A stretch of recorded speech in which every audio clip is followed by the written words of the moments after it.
말씀을 봅니다. 말씀은 갈라디아서 6장 2절 말씀입니다. 우리 신약 성경으로 309면에 있습니다. 갈라디아서 6장 2절 말씀, 신약 성경으로 우리 309면에 있습니다. 제가 말씀을 읽어 드리겠습니다. 너희가 짐을 서로 지라, 그리하여 그리스도의 법을 성취하라. 아멘. 우리 코로나19로 인하여서 또 많은 사람들이 더 많이 힘들어하고 또 이제 어려워하고 있는 그런 세상의 모습입니다. 교회 안도 마찬가지죠. 살아가는 것이 정말 만만하지 않다, 참 힘들고 어렵다, 많은 사람들이 그렇게 고백을 합니다. 우리가 가지고 있는 힘만 가지고는 이 험한 세상을 이겨낼 수 없다라고 사람들이 이야기하죠.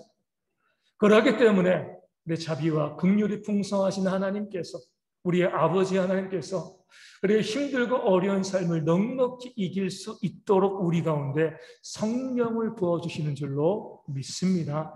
그 성령으로 힘입어서 이 모든 어려움과 이 모든 문제를 우리 모두가 이기고 승리하는 삶을 살게 될 줄로 믿습니다.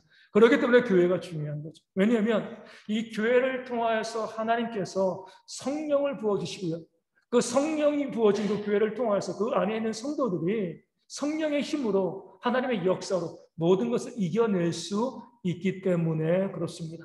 성도들은 항상 모이기에 힘쓰고 우리 교회를 통하여서, 비록 우리가 코로나를 통하여서 다 교회에 모이지 못하지만 이 교회가 가장 어디에서 모이건 이 예배로 모임을 통하여서 하나님의 은혜를 누리고자 하는 그런 모습이 우리 가운데 있어야 할 줄로 믿습니다.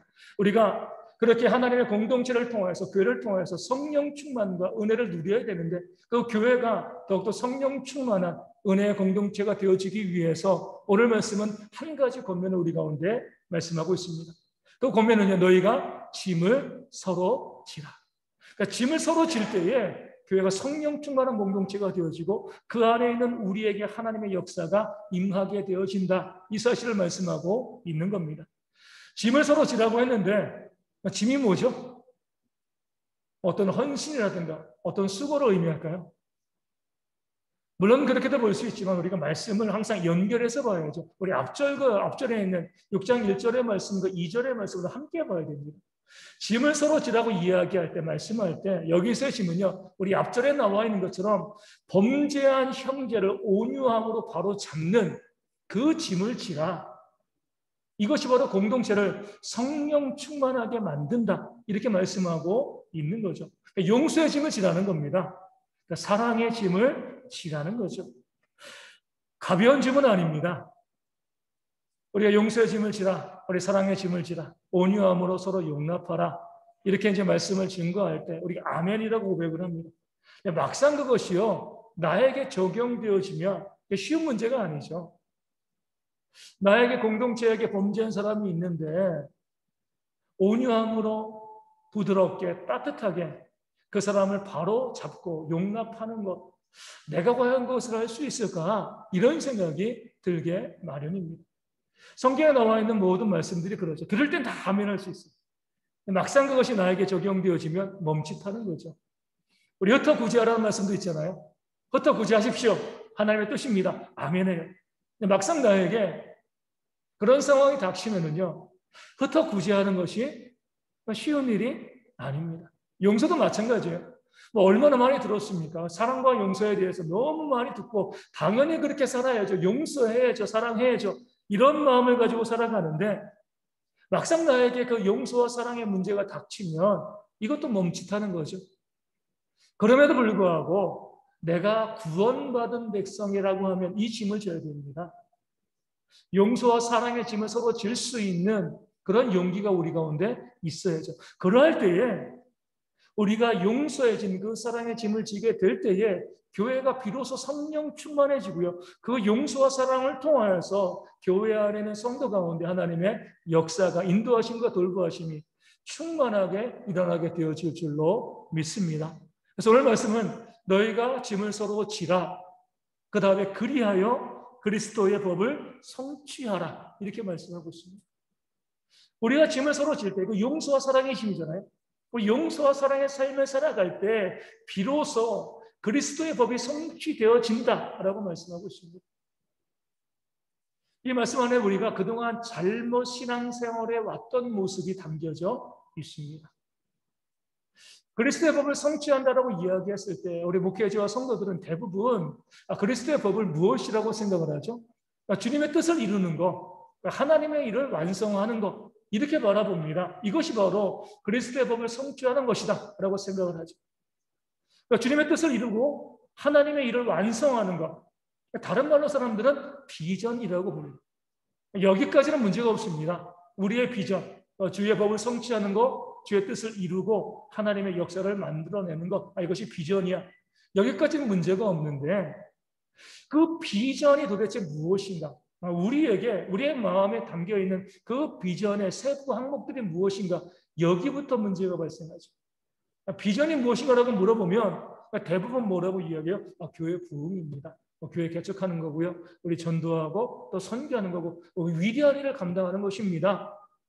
성경에 나와 있는 그 영웅적인 인물들처럼 아주 놀랍고 기적이 가득한 영웅적인 일을 감당하는 것, 이것이 비전이고 그럴 때 하나님의 일이 성취되어진다. 그리스도의 법이 성취되어진다. 대부분 이렇게 생각하고 있는 거죠.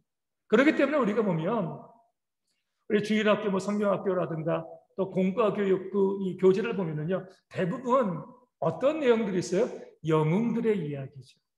영웅들의 발자취입니다.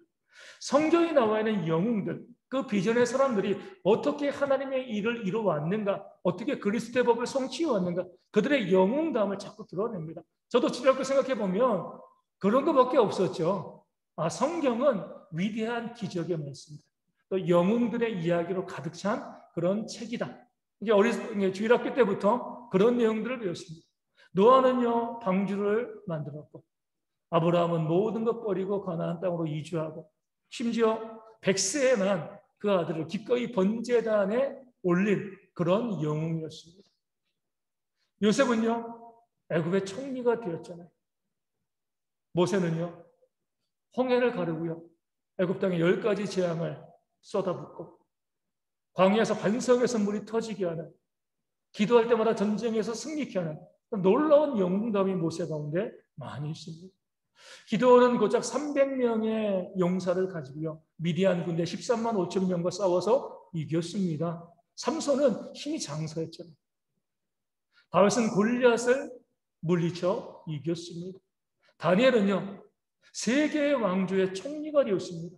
사자굴에서 살아났고요, 그의 친구들은 풀무불에서 살아났습니다. 구약을 통해서 볼 때 우리가 기억나는 스토리들은요, 다 영웅들의 이야기입니다. 야, 정말 놀라운 비전의 사람들, 하나님의 큰 일들을 감당한 그런 사람들의 이야기로 우리가 구약을 기억합니다. 우리 신약도 마찬가지죠. 세례요한은요, 헤롯 왕에게 아주 담대하게 맞서다가 목숨을 아까워하지 않고 또 이 목숨을 잃었죠. 베드로는요, 성전 미문에 앉아있는 그 다리 다친 자를 고쳤고요, 죽은 자를 살렸습니다. 사도 바울은 더했죠. 그의 몸에 있던 앞치마와 우리 수건만 갖다 놔도요, 병자들이 나온다고 유두고를 살리고 뱀에 물려도 죽지 아니하고, 놀라운 이야기들이 신약에도 있습니다. 우리가 성경을 바라볼 때에 하나님의 일, 그리스도의 법을 성취하는 것, 대부분 우리 영웅들의 이야기, 하나님의 일을 감당했던 놀라운 사람들의 그런 기사, 그 역사들을 많이 바라봅니다. 그렇기 때문에 우리가 예수님에 대해서도 뭘 먼저 생각을 해요? 예수님은 어떤 분이신가?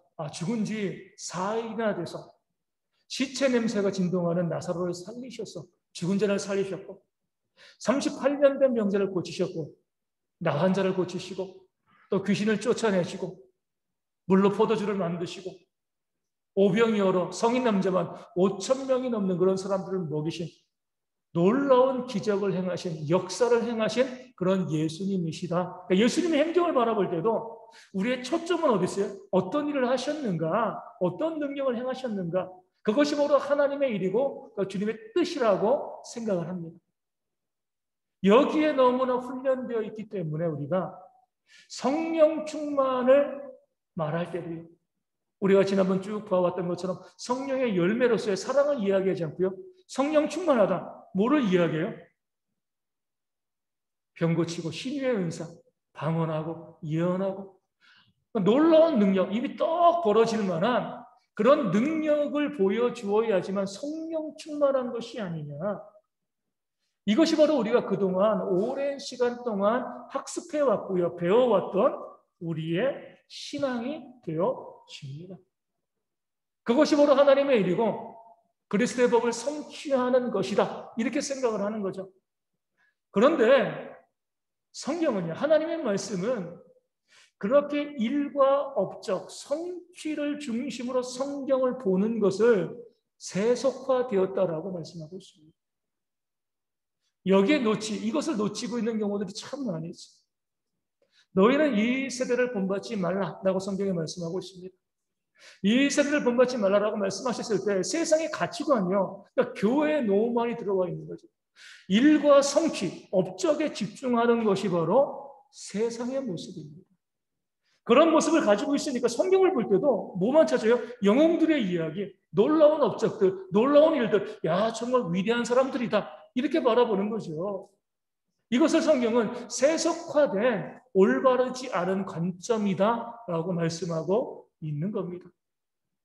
물론 그런 일과 업적을 우리가 부정하는 거 아니죠. 하나님이 이루신 겁니다. 중요한 건 뭐예요? 그런 놀라운 일과 업적은 열매라는 거예요. 하나님이 만들어내시고 하나님이 하실 일이란 거죠. 우리의 인생의 목적과 우리의 비전이 되어질 것이 아니죠. 그건 하나님께서 하실 일이다. 이것이 바로 성경 우리 가운데 알려주고 있는 겁니다. 하나님께서 하실 일을 내가 하려고 하고요. 그 일과 업적을 내가 성취하려고 했을 때 우리의 삶 가운데 뭐가 나타나죠? 거짓과 불의가 나타나게 되어 있습니다. 세상도 마찬가지입니다. 세상에서 사람들은 자기 프로필, 그 업적을 자꾸 내세우죠. 어떤 사람은 영웅으로 만들어요. 근데 그 영웅의 이면을 살펴보면 뭐예요? 사기꾼이죠, 사기꾼이죠. 그 업적을 보면 영웅인데 뒤에 보면 사기꾼입니다. 지금 이제 우리나라를 뭐 그렇게 조금 시끄럽게 하고 있는 그 수산업자, 그렇죠? 뭐 뇌물하고 그 업자도 뭐 얼마나 업적을 자랑했어요. 가짜 업적인데도 자기 돈 아닌데도 돈 끌어다가 빌려다가 차 사고 뭐 이 타이틀 뭐하고 사람들이 나 이런 사람이야라고 그 업적과 일을 자랑합니다. 그것을 보고 사람들은 영웅처럼 그를 떠받들었죠. 알고 보니까 사기꾼. 이게 일과 업적이 중심이 되어지면 나타나는, 그것이 목적이 되어지면 나타나는 부정적인 모습이 되어지는 겁니다. 오늘 말씀은 우리 가운데 어떤 일과 업적이 그리스도의 법을 성취하는 것이 아니라 짐을 서로 지는 것, 용서와 사랑하는 것. 우리가 용서와 사랑이 우리 삶의 비전이 되어지고 우리 인생의 목적이 되었을 때 비로소 주님의 법이 성취되어지고요. 하나님의 일이 완성되어진다는 사실을 말씀을 우리 가운데 보여주고 있습니다. 먼저 그의 나라와 의를 구하라고 했잖아요. 먼저 그의 나라와 의는요, 교회를 부흥시키고요, 전도하고 선교하는 이런 일이 아니죠. 주님께서 말씀하신 그대로, 그 비전대로 우리가 서로 짐을 지고 용서하고 사랑하는 것이 먼저 되어지면 이 모든 것, 놀라운 역사는 하나님께서 우리 가운데 이루어주신다는 것이 성경의 순서가 되어지는 겁니다. 예수님도 그러잖아요. 이 땅에 왜 오셨습니까? 병 고치러 오셨나요? 귀신 쫓아내기 위해서 오셨습니까? 죽은 자를 살리기 위해서, 배고픈 사람 밥 주기 위해서 오셨나요? 그 사역을 감당하시긴 하셨지만 주님께서 이 땅에 오신 그 목적은요, 그런 사역이 아니죠. 예수님이 이 땅에 오신 이유는 뭐예요? 이름 그 자체, 예수라는 이름에 나와 있는 것처럼 구원 때문에 오신 겁니다. 구원이 뭐예요? 우리를 용서하고 사랑하는 거죠. 우리의 죄를 용서하시고 대신 십자가에 달려 죽으심으로 우리를 사랑하기 위해서 이 땅 가운데 오셨는데 그 사역을 감당하다 보니까요, 병자도 고치고 귀신도 내쫓고요, 먹이기도 하시고 이런 사역을 감당하신 것이지, 병 고치고 귀신 내쫓고요, 먹이기 위해서 이 땅 가운데 오신 것이 아닌 거죠. 우리 주님도 용서와 사랑 때문에, 용서와 사랑을 위해서 이 땅에 오셨습니다. 그러기 우리도 그리스도의 법을 성취해야 한다, 하나님의 일을 이룬다라고 이야기했을 때 제일 중요한 것은요, 용서하고 사랑하는 겁니다. 우리 어떻게 하고 있습니까? 주님께서 구원자로 이 땅 가운데 오신 것은요, 별로 중요하지 않아요. 내가 용서받고요, 내가 사랑받은 거 별로 중요하지 않아요. 뭐가 중요해요? 하나님, 오늘도 내 삶의 기적을 보여주세요. 내 삶의 역사를 보여주세요. 나를 위대한 사람으로 만들어주세요. 세속합니다. 예전에 제가 헨리 나우엔이라는 이제 성직자죠. 성직자의 그 책의 내용을 한번 소개해드린 적이 있습니다. 광야에서 예수님께서 이 사단에게 시험 받으실 때 첫 번째 시험으로 이 돌로 떡을 만들어 먹으라. 내가 하나님의 아들이거든. 이렇게 시험하죠. 그럴 때 예수님께서는요, 그 돌로 떡을 만드실 능력이 있었죠. 창조주이시니까. 어떻게 하셨습니까? 돌로 떡을 만들지 않고 신명기의 말씀을 인용하여서 사람이 떡으로만 살 것이 아니요 하나님의 입에서 나오는 모든 말씀으로 살 것이다. 말씀으로 그 시험을 이겼습니다. 그럴 때 우리 헨리 나우엔은요, 그 말씀 가운데 아주 중요한 도전을 주는 거죠. 만약에 말씀의 능력과 돌로 떡을 만드는 능력, 이 둘 중에 하나를 목회자들에게 선택하라고 하면 어떤 능력을 선택할 것인가? 참 신앙인가 세속화된 신앙인가? 여기서 드러나는 거죠. 목회자들이 무엇을 선택하겠습니까? 당장 저 같아도요, 돌로 떡을 만드는 능력이 더 매력적이죠. 말씀은 누구나 다 알고 있는 거고, 매주마다 돌 가지고 교회 왔을 때 목회자가 기도해서 떡으로 만들어주면은요, 우리 교회 10,000명 되는 거 한 달 안 걸립니다. 금방 되는 거예요. 정말 우리가 가치 있게 생각해야 될 바가 무엇인가? 우리가 세속화되어 있지 아니한가? 우리 헨리 나우엔은 그 한 질문을 우리 가운데 도전하고 있는 겁니다. 성경을 잘못 보고요, 오해하고 있는 것은 가짜 영웅들의 이야기 가운데 우리가 매료되어 있기 때문에 세상의 업적과 일 중심의 가치관 가운데 살아가다 보니까 어떤 능력을 행하고 어떤 일들을 행하고 그것이 전부가 되어진 거죠. 그것을 부정하는 건 아니지만 가장 중요한 것은요, 주님이 말씀하신 것은 서로 짐을 지는 것, 용서와 사랑이 그리스도의 법을 성취하는 것이다. 이것이 곧 하나님의 일이다. 성경의 중요한 메시지인데 이 메시지 말씀을 잃어버린 교회와 성도들이 너무나 많이 있습니다. 우리 마가복음 12장에서 한 서기관이 예수님께 나와서 묻습니다. 크고 첫째 되는 계명 무엇입니까? 그러니까 구약 성경에 말씀의 핵심이 무엇입니까? 이렇게 물어봤을 때 주님께서 교회 부흥시키는 거야, 전도하는 거야, 선교하는 거야 이렇게 말씀하지 않으셨잖아요. 뭐라고 말씀하셨습니까? 하나님을 사랑하고 내 이웃을 내 자신처럼 사랑하라. 구약에 있는 성경의 모든 말씀의 핵심 문제 사랑이라는 거예요. 용서라는 거예요. 어떤 일과 업적이 아니라 우리에게 정말 관심 가지고 우리가 신경 써야 될 것은 용서와 사랑, 짐을 서로 지는 것이다. 주님 말씀하십니다. 그리고 새 계명을 주셨죠. 그 새로운 계명의 메시지는 또 뭐예요? 그것도 그의 부흥이 아니죠. 새로운 계명도 내가 너희를 사랑한 것 같이 너희도 서로 사랑하라. 주님이 우리를 사랑하신 건 용서잖아요. 우리의 모든 죄를 용서하시고 십자가를 지신 것처럼 너희도 서로 용서하고 사랑하라. 우리 주님께서 가장 중요하게 생각하시고 명령하신 비전은요, 용서와 사랑입니다. 어떤 외부적인 업적과 일이 아닌 거죠. 그럼에도 불구하고 교회 안에서는 여전히 성경 말씀을 오해하고 말씀을 잘못 적용해서 어떤 일과 업적이 중심이 되어지는 또 그런 사람들을 높이는 모습들이 참 많이 있습니다. 우리 마태복음 16장에 보면 16장 16절에 위대한 신앙의 고백이 있죠. 베드로가 주는 그리스도시요 살아계신 하나님의 아들이십니다. 이 고백을 합니다. 그 말씀을 들으시고 주님께서는 이 반석 위에 내 교회를 세우겠다. 이 축복된 말씀을 주신 거죠. 그리고 난 다음에 가장 첫 번째로 하신 말씀이 예수님께서 이 땅 가운데 오셔서 고난받으시고 우리의 죄를 대속하기 위해 십자가에 달려 죽으실 것이다. 이 사실을 비로소 말씀하십니다. 교회를 세운다라고 했을 때 얼마나 그 마음이 벅찼겠어요. 예수님께서는 교회를 세우는 것이 무엇이냐? 그것은 바로 구원이고 용서와 사랑이다. 이렇게 말씀하신 거죠. 그럴 때 베드로가 그 주님을 향해서 꾸짖고의 소리를 지르죠. 뭐라고 이야기해요? 주여 그리 마옵소서 이 일이 주께 미치지 아니하리이다. 안 된다는 거예요. 주님께서 고난받으시면 안 되고 우리의 죄를 대속하기 위해서 죽으시면 안 됩니다 라고 이야기합니다.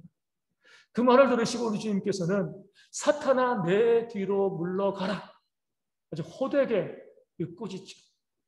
만약에 우리 성도님 중에 누군가 저에게 와서 목사님 이거 이렇게 해야 됩니다 라고 때로 이제 권면하고 이야기할 때 제가 그 성도님들 바라보면서 사탄아 내 뒤로 물러가라 이렇게 말씀하면 어떻겠습니까?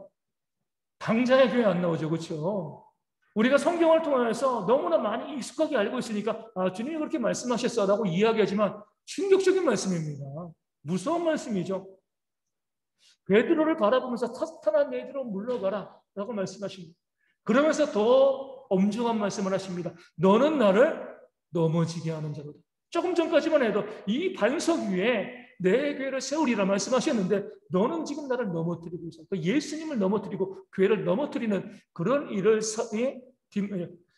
베드로가 하고 있었던 거죠.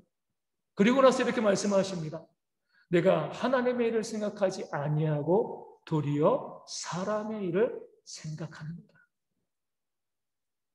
하나님의 일이 무엇인가? 비전이 무엇인가? 그 비전이 뭐예요? 고난받으시고 우리 용서하시고 사랑하시는 것. 십자가에 달려 죽으시는 것이 하나님의 일이죠. 그 일 때문에 오신 겁니다. 베드로는 무슨 일을 생각했어요? 사람의 일, 업적을 생각한 거죠. 고난받지 마시고요. 죽지 마시고 병자도 고치시고 죽은 자도 살리시고 귀신도 쫓아내시고 물로 포도주도 만드시고 이런 능력을 행하심을 통해서 업적을 쌓으십시오. 왜 죽고 고난받으려고 하십니까? 이런 베드로의 마음을 빼뜨리시고요. 내가 지금 하나님의 일, 용서와 사랑을 생각하지 아니하고 사람의 일, 그 업적과 성취를 바라보고 있는 것이 아니냐. 그것이 뭐예요? 내가 나를 넘어지게 하는 것이다. 그런 일들이 이 시대의 교회 가운데 얼마나 많이 있습니까? 하나님의 일에 신경 쓰지 않습니다. 용서와 사랑은 중요하게 생각하지 않아요. 뭐가 중요해요? 업적하고 성취하고 일을 만들어내는 것. 우리 이렇게 교회 선교해서 전도해서 교회 건물을 세워서 개척해서 이런 능력을 행해서 이런 것에 대해서는 그렇게 많이 자랑하고 이야기하지만 용서와 사랑은 그게 뭐 그까짓 거. 이게 바로 내가 나를 넘어지게 한다라는 주의 말씀. 이 시대 우리의 교회를 향한 주님의 정죄가 되어지는 거죠. 마태복음 7장 보면 더 무서운 말씀이 있습니다. 마지막 심판의 자리에서 한 무리의 사람들이 나와서 하나님께 이렇게 자신들의 업적을 자랑하죠. 우리가 주의 이름으로 선지자 노릇했습니다. 놀라운 업적이죠. 귀신도 쫓아냈습니다. 또 주의 이름으로 많은 권능을 행했습니다. 자신들이 이 땅 가운데 있으면서 얼마나 큰 일들, 얼마나 큰 사역들, 또 비전들을 성취해 나갔는가, 얼마나 놀라운 역사를 만들어냈는가 주님 앞에 쭉 읊어대는 겁니다. 그런데 주님께서는 그들을 향해서 무엇이라고 말씀하시죠? 불법을 행하는 자들아 내게서 떠나라. 그들이 선지자 노릇한 게 불법이라는 거예요. 귀신을 쫓아낸 업적도 불법이고요. 행한 많은 권능도 불법이라는 거예요. 깜짝 놀란 말씀이죠. 아니 그렇게 주님의 이름을 가지고서 목회하고 귀신 쫓아내고 신유하고 치유하고 많은 능력을 행했는데 왜 그것이 불법입니까? 이 업적이 내가 주님을 위해서 쌓아왔던 이 업적이 왜 쓸모없는 것이고 잘못된 것입니까? 왜 그렇습니까?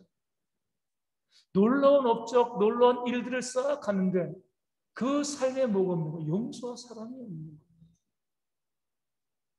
용서와 사랑 없이 오히려 사람들을 핍박하고 억압하고 자기의 업적을 쌓아 올리기 위해서 선지자 노릇하고 귀신 쫓아내고 또 많은 권능을 행하기 위해서 그 인생 전체를 다 사용한 거죠. 그 업적을 바라보면서 내가 이렇게 하나님의 일을 이루었다라고 자랑하지만 하나님의 말씀하시는 것은 그것은 하나님의 일이 아니라 사람의 일이다. 나를 넘어지게 하는 사역을 네가 감당했다. 이렇게 말씀하시는 겁니다. 이 말씀을 우리가 정말 깊이 새겨요. 계속 말씀드리지만 이 시대 교회와 목회자 우리 성도들이요 하나님의 일을 한다라고 하면서 그리스도의 법을 성취한다고 하면서 오히려 교회를 넘어뜨리고요 또 주님을 넘어뜨리는 그런 일들을 감당하고 있습니다. 그리스도의 법을 성취하는 것은 말씀 가운데 나와 있는 것처럼 짐을 서로 지는 거예요. 용서하고 사랑하는 겁니다. 이것이 우리의 비전, 이것이 우리의 인생과 삶의 목표가 되어야 하는 거죠. 성경을 다시 한번 이 관점으로 보면은요, 앞서 말씀드린 모든 그 영웅적인 인물들, 그들은요, 어떤 놀라운 일을 해서 영웅이 되어진 것이 아니죠. 그들이 진짜 영웅인 이유는요, 용서의 삶을 살아왔기 때문에. 아브라함은 롯을 용서했습니다. 요셉은요, 자기를 죽이려다 팔아버린 그런 형들을 용서했습니다.